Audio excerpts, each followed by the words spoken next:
Ces enfants sont chanceux. Ils font partie des rares qui ont retrouvé le chemin de l'école. Le gouvernement a finalement autorisé uniquement les établissements privés à reprendre les cours.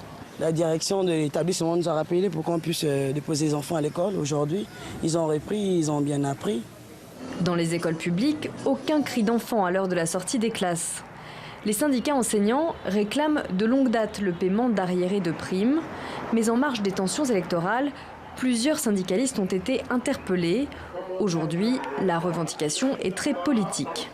Les cours ne reprendront pas dans les établissements scolaires et universitaires tant que ces leaders ne seront pas libres. Jean-Rémy Yama a lui-même passé 3 mois en prison avant d'être libéré il y a quelques jours. Son organisation demande en particulier la libération d'une médecin syndicaliste auteure d'un rapport sur les violences post-électorales. Pour le gouvernement, il ne faut pas tout mélanger.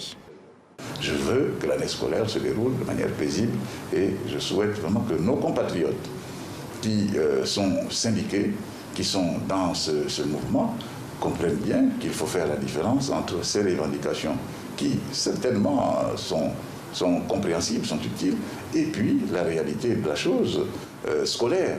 Le ministre de l'Éducation se veut rassurant. La rentrée des classes aura lieu pour tous dans les prochains jours. Reste à savoir si les élèves auront bien des professeurs pour assurer les cours.